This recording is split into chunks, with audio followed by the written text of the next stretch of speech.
नमस्कार, मैं सावल पांडे और एक बार फिर से आप सभी का स्वागत है। बिहार के साथ में बात करेंगे सुशील कुमार मोदी की। जी हाँ, उनको जो है राज्यसभा भेजा जा रहा है और राज्यसभा भेजने की घोषणा हो गई है। दरअसल ये सीट जो है कभी बीजेपी के खाते में थी और बीजेपी ने अपने कोटे से जो है लोजपा को ये सीट दी थी। 2014 के चुनाव के वक्त भी ऐसा फैसला हुआ था और 2019 के चुनाव के वक्त भी जो है यही फैसला हुआ था, जब 6 लोकसभा की सीटें लोजपा को दी गई थी और उसमें से एक जो है राज्यसभा की सीट लोजपा को भाजपा ने अपने कोटे से दी थी।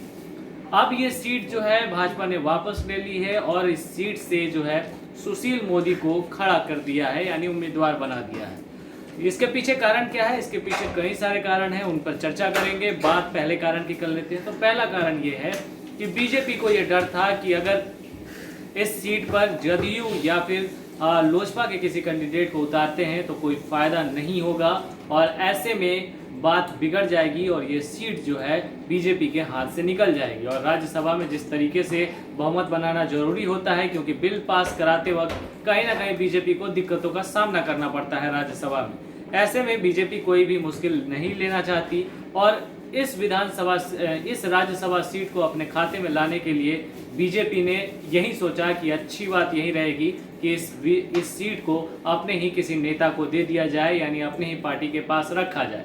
इससे फायदा क्या होगा कि जदयू जो है वो बीजेपी को सपोर्ट करेगी। चिराग के तरफ से चिराग को अगर ये सीट नहीं गई है, यानी एलजेपी को अगर ये सीट नहीं गई है, लेकिन इसके बावजूद भी जो है कहीं ना कहीं गठबंधन में होने के कारण सेंटर में एलजेपी जो है सपोर्ट करेगी।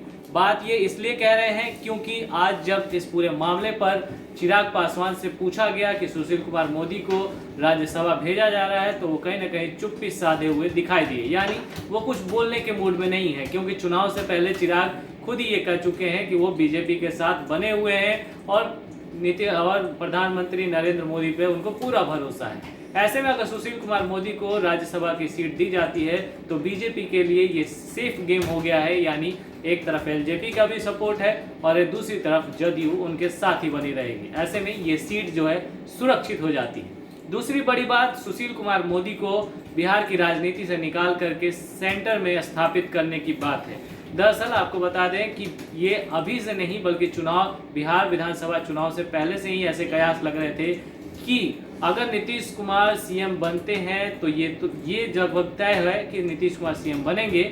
लेकिन इस बात पर संशय था कि सुशील कुमार मोदी जो है उप मुख्यमंत्री के पद पर बने रहेंगे। ये दोनों चेहरा इस बार नहीं देखा जाना था, ये संशय बरकरार था और ऐसा ही हुआ। बिहार में इस बार 2 उप मुख्यमंत्री बनाए गए और सुशील कुमार मोदी को ये पद नहीं मिला।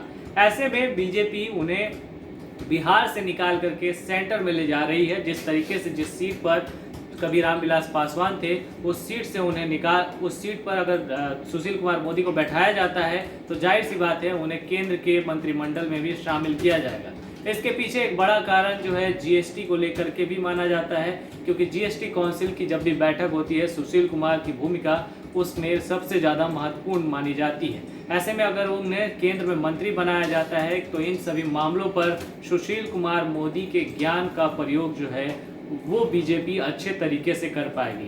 वहीं खास तौर पे बात ये भी थी कि बीजेपी बिहार में अपना जो है वर्चस्व कायम करना चाहती थी और जब तक सुशील कुमार मोदी जो है बिहार में थे तब तक सुशील और नीतीश की जोड़ी जो है वो बिहार में कायम रहती, यानी जदयू बड़े भाई की भूमिका में रहता। लेकिन अब जब सुशील कुमार मोदी को बिहार से निकाल करके केंद्र में भेजा जाएगा तो कहीं ना कहीं बिहार की राजनीति से वो कटेंगे और इस जगह पर बीजेपी अपने वर्चस्व को कायम करने में पूरी तरीके से कामयाब होती हुई दिखाई देगी, यानी इस पर स्ट्रेटेजी बनाकर अच्छे तरीके से काम किया जा सकता है। ऐसे में सुशील कुमार को राज्यसभा भेजने के पीछे ये 2 मुख्य बड़े कारण दिखाई देते हैं। लेकिन इन सभी के बीच में जो घाटा हो गया है वो चिराग पासवान को हो गया है, जो चुनाव से पहले बड़े बड़े दावे कर रहे थे, मोदी जी के हनुमान होने की बात कह रहे थे, लेकिन हनुमान जी को कुछ मिला नहीं। इस बार नीतीश कुमार को जलाने में, नीतीश कुमार की लंका में आग लगाने में वो खुद अपनी ही हाथ जो है वो जला बैठे हैं। और फिलहाल पार्टी का जो है स्थापना दिवस भी था, लेकिन इसमें कोई खुशी वाली बात उनके सामने उभर कर नहीं आई। फिलहाल ये तो राजनीति की बात है, आगे जो भी अपडेट होगा हम आप तक पहुंचाते रहेंगे। धन्यवाद।